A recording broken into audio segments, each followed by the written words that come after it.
Another off the record again, son. Off the Here record, we off are the again. record. I've changed things up today, mate. I've got a red t-shirt on. I've Yeah, tried to lighten up the mood, the attire. You know what I mean? I'm still wearing a black t-shirt. Yeah, you're sort of merging in now, and I'm sticking out like a lobster. Right. It's an interesting start to the video. It's an interesting start to the video, son. Well, Mayhem. I like to keep things on on the edge. Mayhem. Mayhem. You're wearing a shirt. Mayhem. Well, I've got the shirt on for the video, haven't I? I mean, Mayhem. Yeah. Mayhem are a Norwegian black metal band.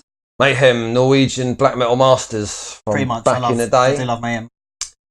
So this is A revisit with that question. yeah, well, it is a revisit. Obviously, we know our black metal, well, our old school black metal. Anyway. Freezing Moon, which was probably one of my favourite tracks from Mayhem.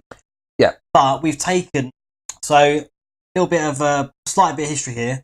The original, well, not the original. There was various vocalists from Mayhem, but the original, second vocalist, wasn't it? Second, maybe the or third. the third, maybe. The Messiah and a few other guys. Oh yeah, that's right. Yeah. But a vocalist called under the pseudonym of Dead. He's dead.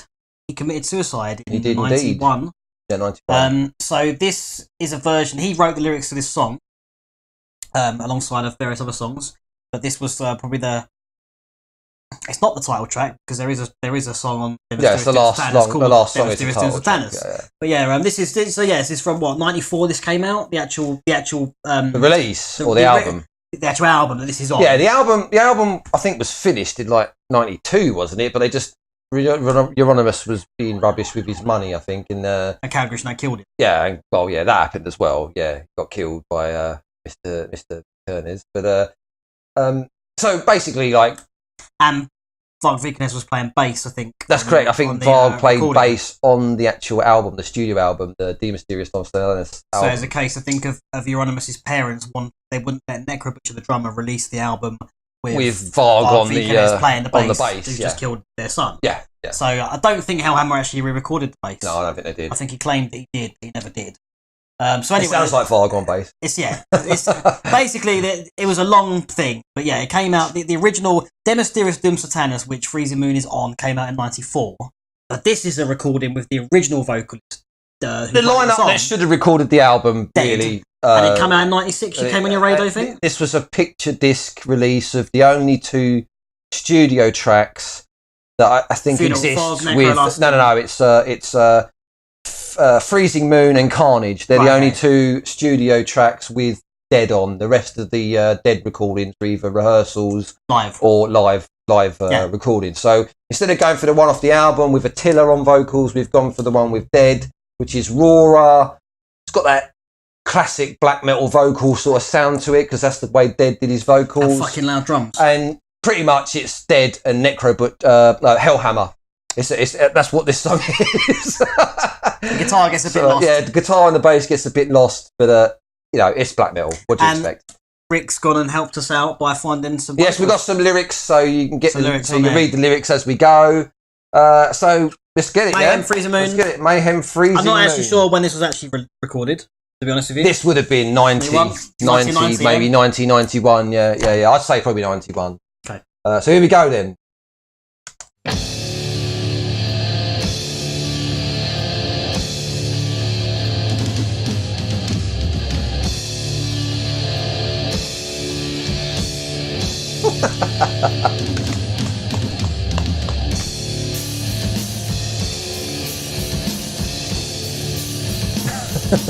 I love it, man.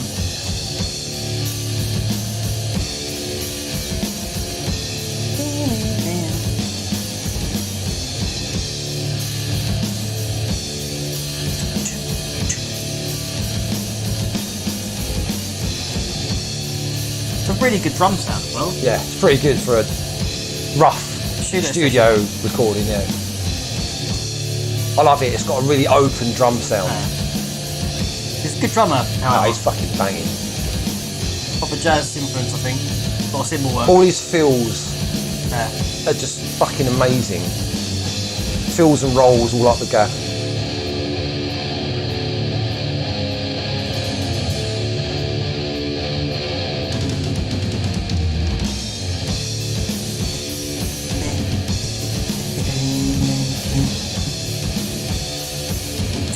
blasting that you lose the guitars a bit. Yeah. There's Ned. Oh yeah, and we will give a shout out to the person who did this video in the description. So we've got Euronymous, Necro Butcher and Dead in that photo? Yep. Left to right, that is. Euronymous and Dead.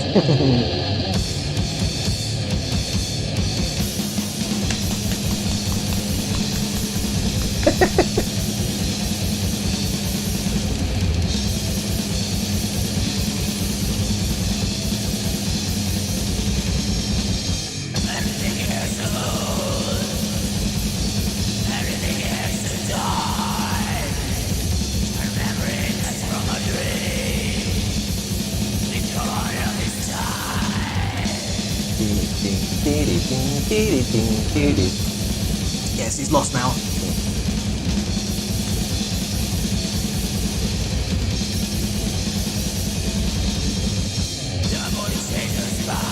Ah, bollocks. The dark.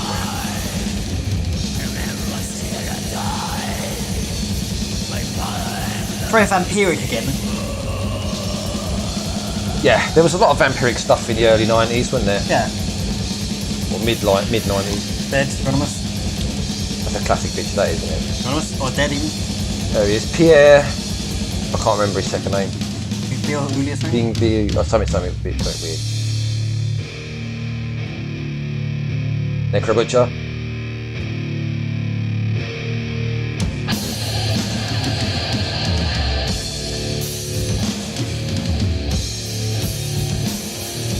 Always love the slowness, man.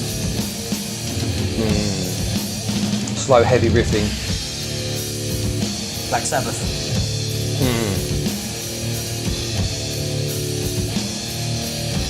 That's a classic picture. The panda look. Yeah. Fucking brilliant. It's like most Friday nights back in the flat and we get to come back like again.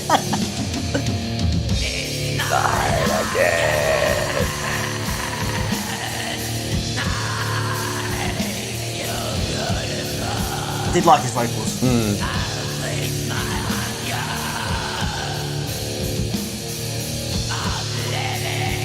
On Living Humans. Well, there's a bit of reverb on them. That's about it. Yeah.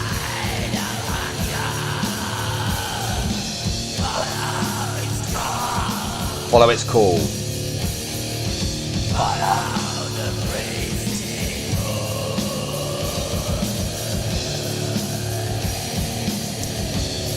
Ropey solo. Euronymous? First solo I vaguely learnt to play on the guitar. It's not too bad, is it? It's quite a good solo, really. Yeah. Quite an easy solo. I don't think I can play it now, but yeah.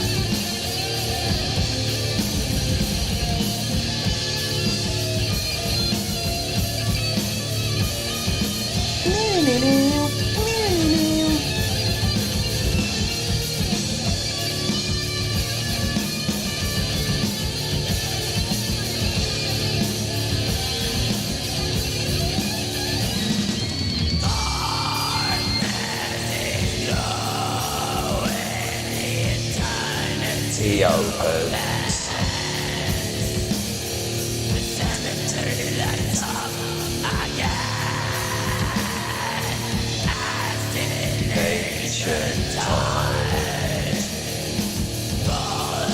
That's the last video, isn't it? That's from the rehearsal video, isn't it? Yeah.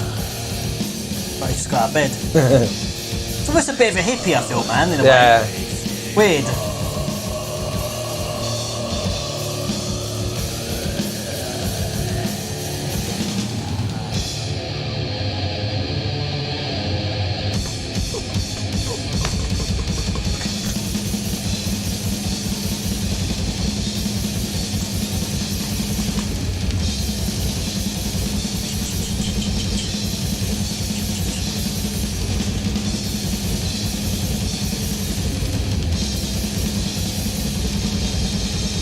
Alice. Bye, Alice. Thanks, Alice.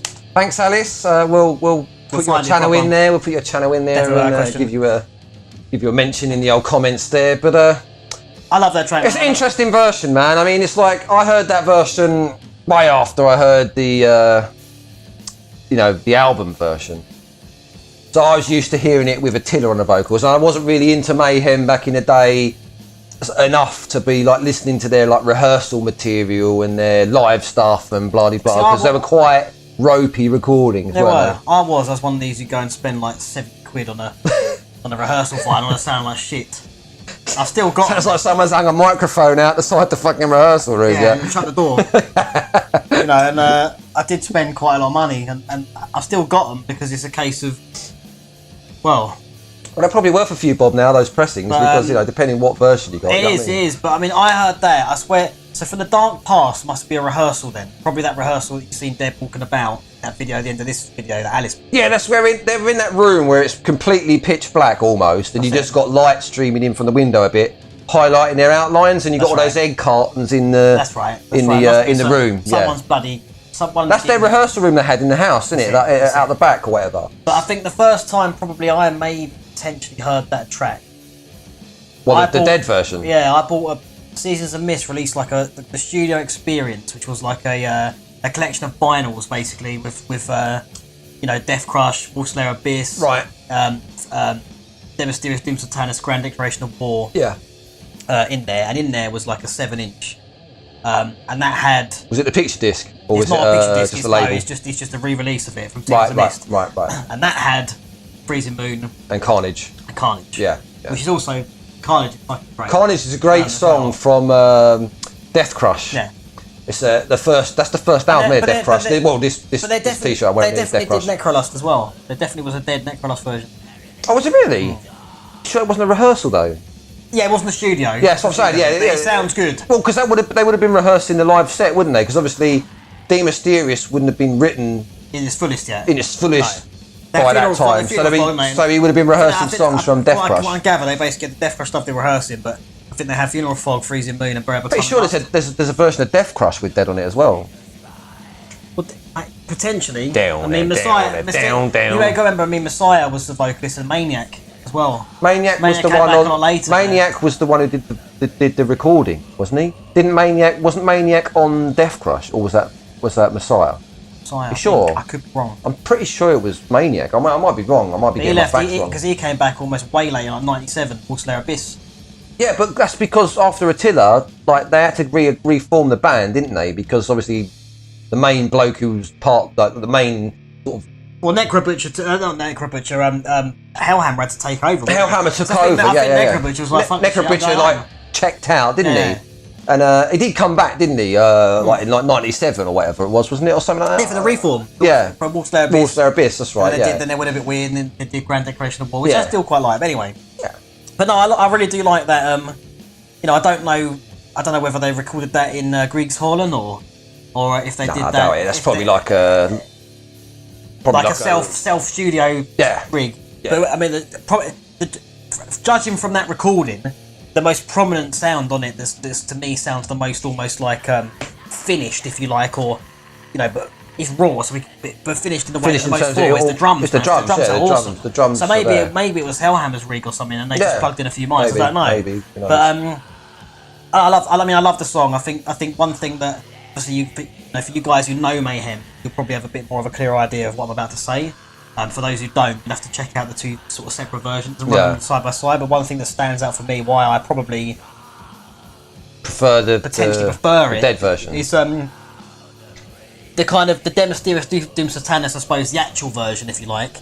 It's the production's a lot less bassy. It's a lot more sort of mid, in a sense. There is a lot of bass in it, but when they were doing that whole yeah. It just, for me, it's more. There's more weight in it.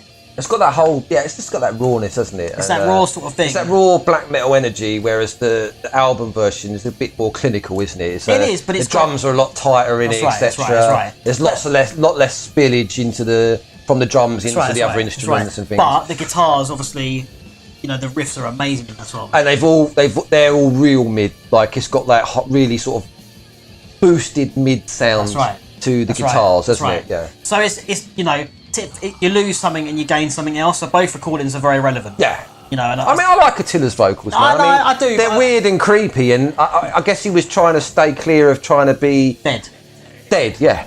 Or the vocalist. Dead, yeah. But I feel that given Dead sort of wrote that song lyrically as well. Yeah, he did. Yeah, he wrote all the lyrics for that album, didn't he? It puts kind of. I think. Pretty much. The ones that were written before he killed himself. Yeah, but I feel like it's kind of. It's more poignant to listen to a version that he's then done, performing those vocals, exactly. You know, yeah. And, I mean, you get an idea of maybe what the album might have sounded like with Dead on it. That's right. It might have changed the production as well, because Attila's vocals are all very much.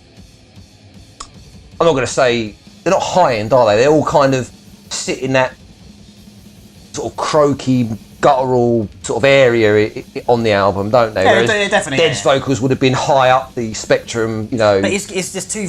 There would have been, but there's almost like there's two emphasis points in the vocals. Yeah. And it's really interesting, those two guys. You know, their approaches. But yeah, I don't know. It's always been Mayhem's always had a strange. I don't know. But Mayhem was definitely a very, very important band to me at one point for a very, very long time. Yeah, I know. He was big on a Mayhem. And, when we first met, actually. I was into Burzum, and I had my Burzum t-shirt on, and I walked into him and he had his Mayhem t-shirt on. I'm thinking twat. And he fancied my bird as well. I wanted to do his bird up the arse. Yeah, fucking hell, like. And we end up being mates. How the hell was that a thing? Yeah, funny stuff. Well, I bought your demo. Yeah, he bought my demo. Unbeknownst to me who he was, because I seen him about town, and I thought, oh, wait, is that wanker again with his long bloody ginger hair and his Burzum shirt on, yeah? Who's that mug? Yeah, who's that mug over there? And then I bought his demo and ended up playing in his band. You know, and... rest is history. Yeah. But there we go. I mean... That's funny.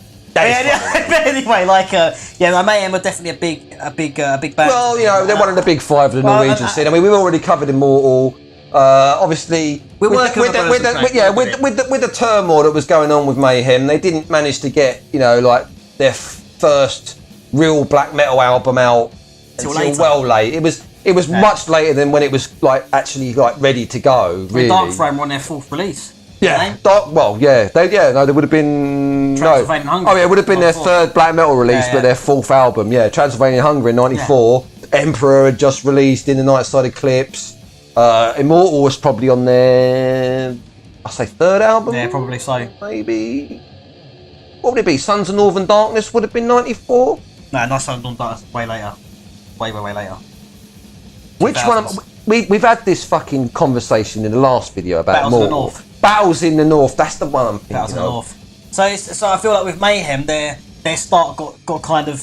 They would have been a first. Well, they would have been a second wave band. Well, they were almost a first wave band. Yeah, to a point. But because of all the notoriety and people getting nicked, people getting killed, and all that other stuff. Yeah, and all the shenanigans that the band and the members were up to. Like later in the gigs. Yeah, they could have been much more prolific in that time, but they squandered it really with, burning churches and killing each other, killing people. Yeah.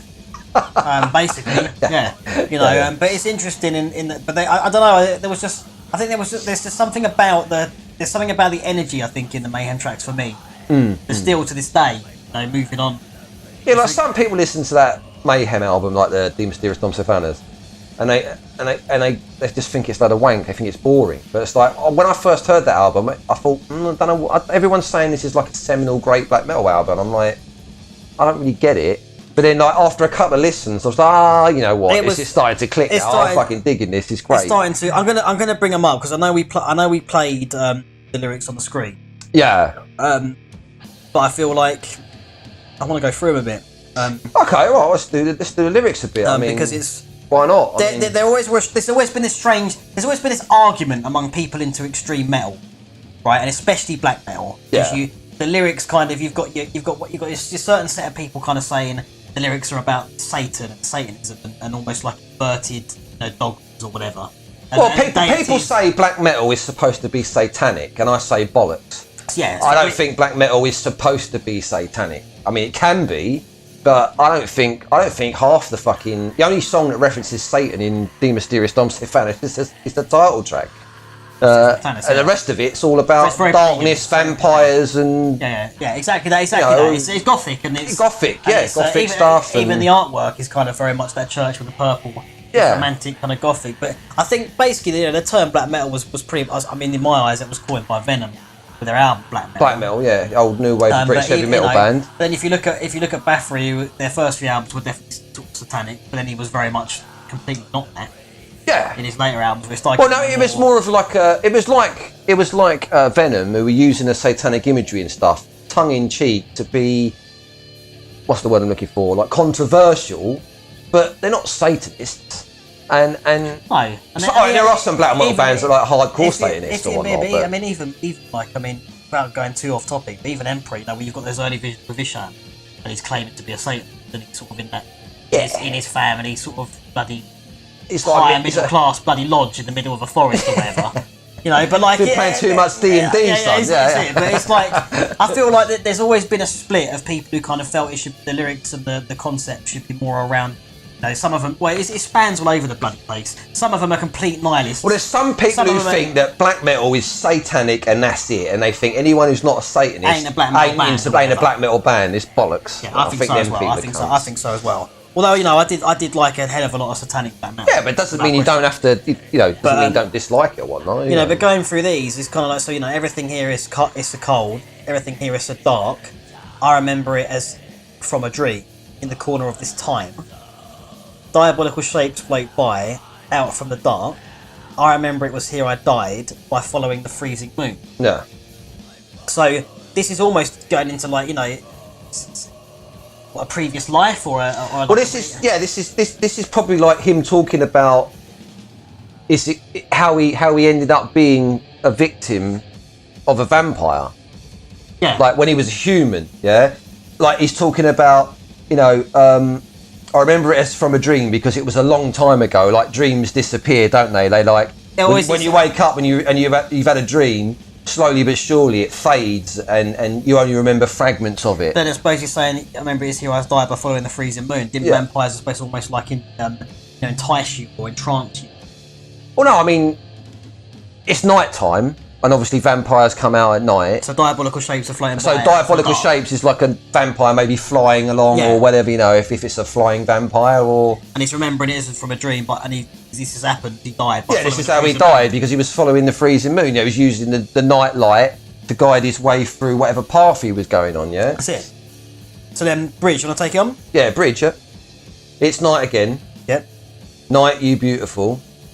I please my hunger on living humans. So now he's a vampire because he got bitten. Night of hunger, follow its call, follow the freezing moon because he's now a vampire. He can only come out at night and he loves the moon because he can see where the fuck he's going. This is light in the world, Fucking vampire walking around with a lantern. Yeah. It's not gonna have the same effect, is it? Although in the beginning he does have a set of candles on. He does. They're quite famous. They do like candles, like vampires, don't they? Then the outro, darkness is growing. Eternity opens, so he's been bitten and now he's going to live forever. The cemetery lights up again, as in ancient times. So fallen souls die behind my steps. Yep. By following the freezing moon. Yeah. So it's talking about killing more people and feeding his bloodlust. Yeah, and the cemetery lights up again. Living on, just like So it's a simple song, really, but just. But I think Dead as well. I just sorry cutting you off, mate. But I feel like he kind of. I don't. From what I can gather of the geezer, he was quite an insular chap and quite. He did some really mental things, from what I've read. I mean, you don't know how much of it's like embellished. Dead birds or whatever. Well, like he used to bury his clothes in the garden, in the mud. And then dig them out like months later. And I think he used to bury him with like dead animals, so that like when he went up on stage, his clothes would stink of death and stuff like that. I remember reading that, didn't you? I remember reading it, and I remember he's sniffing dead animals in a bag. And didn't he? Was it him who cut himself once and like cut himself too deep? He had to go to hospital. Or was that Maniac. Fucking Maniac? It's Maniac's thing. Yeah, that's Maniac. But it's some crazy stuff that goes on. I mean, I remember years ago we played with a Swedish black metal band called Watain. Yeah, the Underworld. And they burn this incense that literally smelled like burning like a horse, right? fucking. It smelled terrible, mate, right? And I wouldn't mind, right? They've got their thing, and they want to do. It does add to the atmosphere of Watain. Lots of candles, and Watain are your classic, absolute like monotheistic satanic black metal band, like inverted Christianity Satanism, which is like the real Satanism. All this fucking individualistic. But the thing I got annoyed about, I remember at the time, I think I went outside for a cigarette, and they were getting ready or whatever. Yeah. And someone had a go at you for having a cigarette, yeah? well, no, this is when I come back down. Yeah. They put those things that they were burning, with that smell, they put it on our fucking backstage area, mate. Oh, right. And it smelled grim. It smelled horrible, yeah. So I was in there trying to relax or whatever, and it's like they're out the back in their locked away bit, like chilling out, having a drink, and I'm sitting down trying to tune my guitar with this smell of grimness, mate. And then, after they came off stage, damn straight ass smoking in a venue. Sorry, Underworld. But there's a little bit of those guys were the drummer and the guitarist were awesome. Really, really cool guys. I don't know, Eric. He he didn't like me for some reason. He chose to just like look at me like I was. He just looks like a cunt anyway, doesn't he? And walk past me, and I'm like, I don't understand what that was. I didn't think that was necessary, really. But anyway, it's just a little bit of a thing that what I'm saying is a little bit of a side thing. But that smell of death and that kind of like, it's not. What I'm saying, it's not a new thing, but I think Dead started it. Yeah, definitely. He was trying to embody something, Death. And I think at the end of the day, I think there was something someone said in like one of these books or something that he felt like he was like an alien. He felt like he wasn't from this world and all sorts of weird shit. He had some very strange ideas from the sound of it. And I get the impression that whenever the guy, because they all lived together. Yeah, they lived in a house. Dead was a Swede. That's right. He come from Sweden. So it's a case of I think like they'd all be partying, listening to music, and he's like up in his room. Yeah. Or wherever he was staying, writing these lyrics, sort of thing. So I think he definitely kind of. I mean, I wasn't there, Rich wasn't there, we don't know, but I've read the books, I've sort of watched the videos, and I've spoken to people from sort of that time, I suppose. Yeah, we spoke to some blokes who were actually there and stuff, so... Yeah, Alexander Nordgar, and if he's about, hello mate. I know Alex is still about, he's still out and about. If I see you again, I'll buy you a beer and you can headbutt me. Yeah. We're all getting to a headbutt. We're all getting, and none of us have got any bloody hair now, mate, as well. That's a thing. No, we can all slap heads together. I must admit, actually, if he sees it, it'd be good to see what he's saying if he comments on this, because he'll probably have a bit of insight from Fluidity. He played, didn't he? And he played in Mayhem. He played Mayhem in like 2000. The live Wolf Slayer Abyss tour. I think Alexander was on there as a basically a second guitarist. Yeah. But anyway, so I mean, for me, it's just amazing how you get older and you go through these different phases and you get into different music and your life changes. But that song for me is definitely still full of a lot of energy and that's one of my favourite songs off that album for sure. I think so. It's one of the best songs. It's got like lots of life changes. It's not just a straight blasting track, like with one tempo all the way through it. The big like the Black Sabbath like pre. Yeah. Lots of big strumming chords and blasts and And the lyrics, I think, as well. Nice solo and stuff. It's good. It's a great song. I think it's one of the best black metal songs of all time. Really. I do like the lyrics as well. They're they're very romantic vampire. Yeah, they're of the time, definitely. Not as clever as say something like Danny Filth would write, but they hit the mark and they do. Danny Filth's definitely a more intelligent lyricist. No, I think we should do a Cradle of Filth song because I think that they definitely have their place, especially the first album. Like that one is definitely a black metal album in my opinion. It is, and it's from a different approach. Yeah, absolutely. And I feel like that was what made Cradle of Filth unique. And I feel like they lost that. I mean, you can't. If you're talking about me getting into metal. Really, they're a gateway band. It would be a sin for me to not talk about Cradle of Filth. Yeah, exactly. Because it's probably started there for you, isn't it? It started there for me, really. I mean, So yeah, I mean, there's a lot more conversation around that. Whether people are interested in or the history or more of us talking about the music, I don't know. But I feel like it was. Yeah, that's a good thing actually, guys. Like, do you like us chatting about our personal experiences, or would you like us to focus more on the review, reaction type stuff? I mean, I just feel we're ad-libbing it at the moment. We're just fucking doing whatever comes naturally. But like, when we get a bit more feedback, and more people watching and stuff. You got to remember as well for us, like we sort of like, you know, there was a time where we lived and breathed this stuff. We chat and live it every bloody day, and you know, like we weren't even bloody working at one point, or whatever. Yeah, it was on the rock and roll, mate, playing metal. But like, you know, so for us, when we're doing these videos, especially these ones, it really is like a massive trip down. I mean, I'd forgotten about that with Alexander Norgar and all that stuff till we started speaking about this. Yeah, exactly. So for us, it's a bit of, I suppose, a belated diary. It's a memoir. Without question, it's a memoirs of a black metaler. That's it. Memoirs of a couple of weird blokes. But yeah, like, let us know if we're rambly. I mean, and it might be mixed. Some people might be like, "Oh, shut up." Yeah. I wanted to just see. You're always gonna have that. Just wanted to see the Mayhem video and what's these two blokes talking about. What's these two mugs on about? Yeah. So yeah, but thanks, guys. You know, as always, if you liked it, please give us a thumbs up. If you didn't, a thumbs down. Stealing my thunder, you cunt. Yeah, man, I'm going for this. He's stealing my thunder on this one. Right, go on. I think you should do it with more conviction, though. If you liked us, give us a thumbs up. If you didn't like it, if it was shit, give us a thumbs down. Brilliant. You know, yeah, guys, keep the conversation going. Yeah, keep it going, mate. Keep it going. You know. Thanks, guys. Thanks for listening. I hope you enjoyed this one, and we'll catch you on the next Off the Record, won't we, fella? We will. Off the record, mate.